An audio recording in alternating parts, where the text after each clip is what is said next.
हम कॉन्स्टिट्यूशन के कुछ क्वेश्चन आंसर देखेंगे। तो देखिए, फर्स्ट है, भारत का संविधान अधिनियमित किया गया था, मतलब इसको कब अधिनियमित किया गया था, मतलब कब इसको रेडी कर दिया गया। तो देखो, इसको 26 नवंबर 1949 को जो है अधिनियमित कर दिया गया था। भारत में संघीय न्यायालय निम्नलिखित में से किस वर्ष में स्थापित हुए? तो वो है 1937 में। संविधान ऐसी शासन पद्धति की स्थापना करता है जो लगभग परिसंघ कल्प है। तो ये किसने कहा था? ये केसी वियर ने कहा था। फिर है, भारतीय संविधान विश्व के सभी संविधानों से लंबा और शक्तिशाली है। ये अवलोकन किसके द्वारा किया गया? तो यह है Ivor Jennings, sir Ivor Jennings नाम है इनका पूरा। फिर है, संविधान सभा की प्रथम बैठक हुई थी। तो जब हमने कॉन्स्टिट्यूशन असेंबली मतलब संविधान सभा को देखा था, तो उसमें देखा था कि 9 दिसंबर 1946 को प्रथम सभा का अधिवेशन हुआ था। संविधान सभा के संवैधानिक परामर्शदाता कौन थे? तो वो थे श्री BN राव। फिर है, भारत सरकार अधिनियम 1935 के अंतर्गत संघीय न्यायालय को था।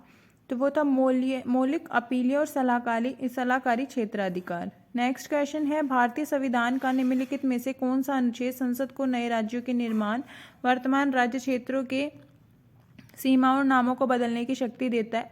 तो वो है अनुच्छेद 3।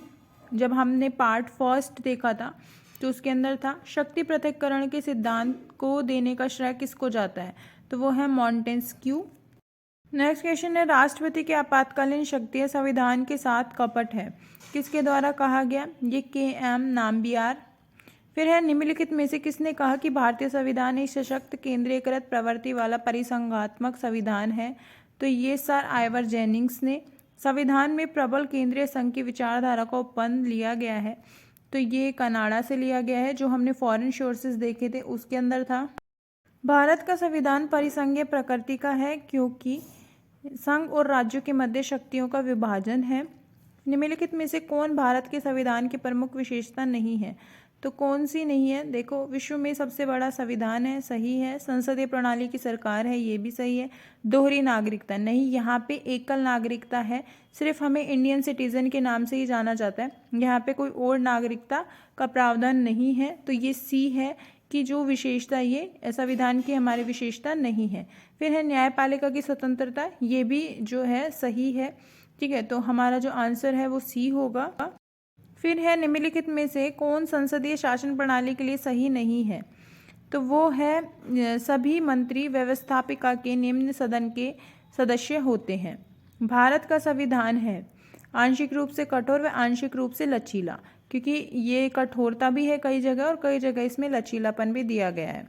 भारत की संविधान प्रणाली क्या है? तो वो है संसदीय प्रणाली है। संसदीय शासन प्रणाली आधारित है, तो वो शक्ति के अविभाज्यकरण पर आधारित है।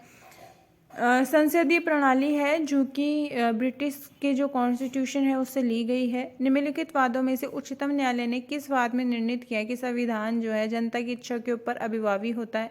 तो वह BR कपूर बनाम तमिलनाडु राज्य। फिर है, भारत के संविधान में राज्यों के संविधान का उपबंध किया गया और राज्यों को अपने संविधान बनाने की अनुमति प्रदान नहीं की गई। इसका अपवाद है जम्मू कश्मीर राज्य। एक व्यक्ति जो या जिसका पिता भारत के राज्य क्षेत्र में पैदा नहीं हुआ था लेकिन जिसका भारत के राज्य क्षेत्र में अपना अधिवास है, जो आमतौर पर संविधान के प्रारंभ होने से ठीक पहले कम से कम 5 वर्ष के लिए, तो ये आर्टिकल 5 में दे रखा है एज इट इज़। ये लाइन उठा के यहीं पे रख दी।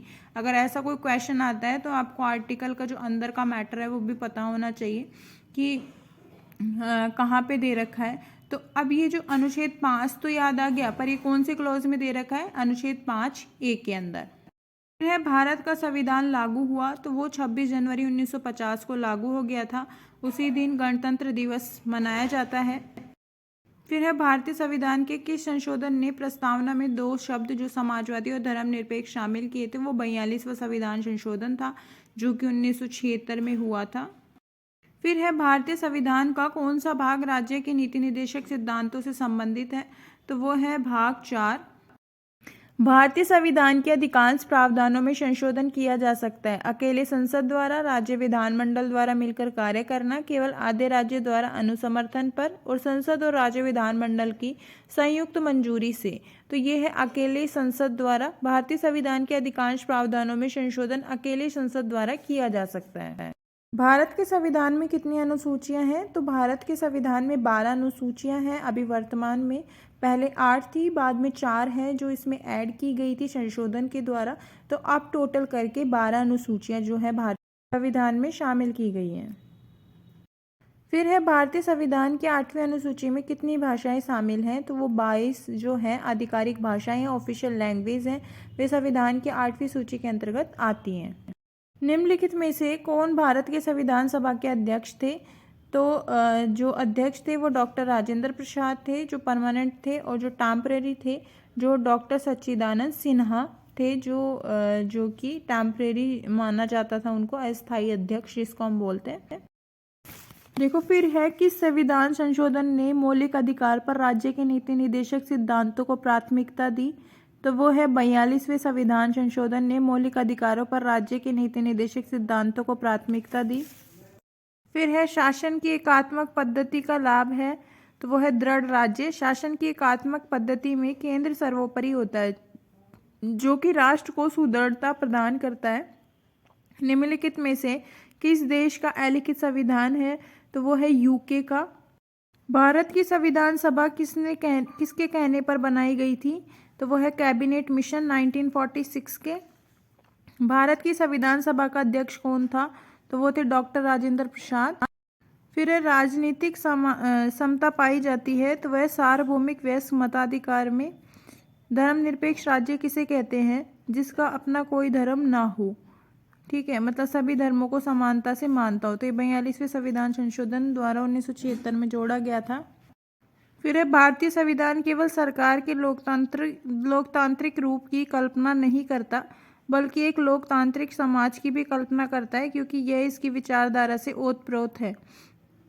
तो ये इसका आंसर आएगा डी, न्याय, समानता, स्वतंत्रता और भाईचारा जो है प्रीएम्बल में दे रखा है। संविधान के अंतर्गत भारतीय लोकतंत्र के आदर्शों को हम कहाँ देख सकते हैं, प्रस्तावना में देख सकते हैं।